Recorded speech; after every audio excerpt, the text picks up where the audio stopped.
Hey everybody, it's Jason Blaha here, and once again it's time for my client Lewis's vlog, and this is going to be the last week we're going to run conjugate for him for a bit. Something he and I talked about, something I've looked at, and ultimately while I like conjugate and he's made great progress on it, here's the problem we're running into. Training maxes while he's cutting. If you can maintain proper training maxes, conjugate's great for cutting. I've had plenty of lifters successfully do it. In his case, though, keep in mind, we still have quite a bit left in his cut. He's been missing training maxes. As he's ramping up, he is misguessing how strong he's going to be on that day. And so then he's failing max effort lifts, right? He's failing max effort lifts because he's trying to load more weight on than he can handle. Now, normally we would say, okay, occasionally that's going to happen, but it's happening a little too frequently on his cut. And it affects us psychologically. Okay, he's already, not necessarily enjoying cutting. He's choosing to do it. He feels that he needs to do it. He's convinced me that he needs to do it for his well-being. And then when he misses a lift, it impacts him psychologically. The other thing to think about, heavy singles that, we strain a little bit on, but they don't bury us. They're not really grindy. They have a great training response and they carry over to our rep work. Okay. However, if we miss reps, it impacts our recovery dramatically. Okay, the downstream effects, it's just a cascade of effects that happen. It affects our recovery. It affects then the rest of our training stimulus. And if we're reducing training stimulus, see where we're going here, we're losing muscle mass. And he's at a point where, because he's in a calorie deficit, we have to maintain every last bit of muscle that we can. We shouldn't be losing strength. But here's what's going to happen. We can't train as effectively, right? When we miss stuff. Now there was his good deadlift. Then he went up again. If he would have stopped there, we would have been good, right? We would have been good. Here he went to grind one that he couldn't do, misses it. Now, and then you see his frustration there. All right, that's a problem. And it's a problem because now recovery is compromised. Now our ability to train the muscles the rest of the session, possibly the rest of the week, are compromised. We're in a calorie deficit. We just raised our stress hormones further. That's catabolic. So what I'm going to take him over to is just mostly rep work, working the muscles, trying to just stimulate as much muscle growth as we can while removing the neural drive component. Now, does this mean that max strength will go down? Yes.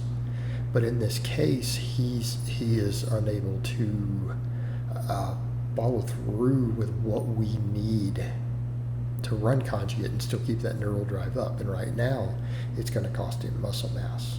Well, as a coach, I've got to make a call and say, then this can't work for you. And it's not the system itself, it's the psychology and the mindset he has when cutting. So we're going to go over to, everything in maybe the 5 to 12 rep range, right? Going to do some quality work. I'm going to have him focus on range of motion, quality sets, challenging rep work, in which we focus on good range of motion, deep squats, all of this stuff. And I want to keep his training stimulus as high as possible, right? I need the muscle tissue. At this point, I can give up some neural drive for the sake of muscle preservation. Okay, because he's not that lean yet either. And the thing is, we may be able to squeeze out and stimulate a little bit of muscle growth. We may be able to stimulate a little bit of muscle growth during this. And if we can do that, we can undo some of the damage, because I feel like with what I've seen with some of the strength degrading, he may be losing a little muscle on the cut.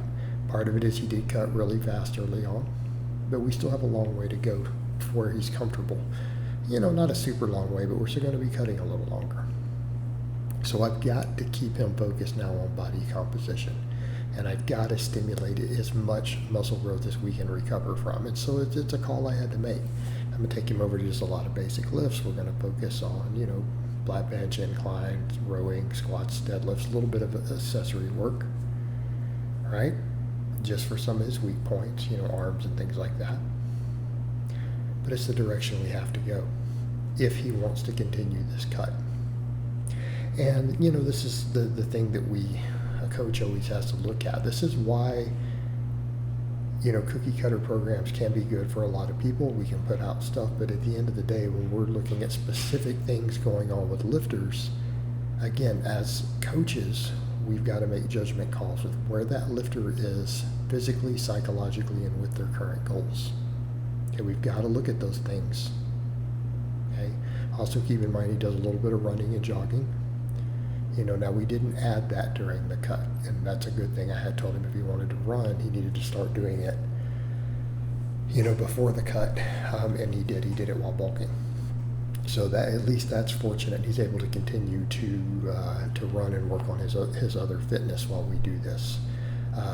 So again, at this point, his training is now going to have to focus entirely upon how much muscle can I stimulate without beating him up, without it affecting him mentally, and without too many recovery issues.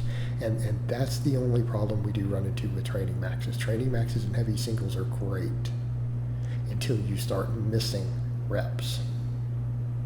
And it's usually because a lifter has tried to go too hard. And so the thing is, but a lot of lifters don't do that. It's not a problem. So in his case, what I will have to do in the future, if he does a future cut, now that we know this with his mindset, I'll have to pick all of his weights and not allow him to deviate from it on the training maxes. And then if he starts missing those weights that I prescribe not to deviate from, then he's cutting too hard, or it's time to end the cut because it's a problem. But again, this is kind of the art of coaching. It really is fatigue management. And fatigue management takes a lot of forms. It can be physical fatigue, it can be psychological fatigue. And that's something that I always tell people, this is the part of coaching that is hard to replace. Even AI, I don't think is going to be able to do that. It's going to be managing your lifter's fatigue, looking at their mindset, what's going on with it, assessing it, and adjusting their training based around that fatigue. And again, that fatigue can be multifaceted in nature. It's, the physical, the training, their lifestyle, their mindset. Got to make it all work. And again, that's what I've had to do here with Lewis. So again, you guys see he's kind of done the same routine throughout this point through the cut. Now I'm going to take him over to, again, just high quality rep work.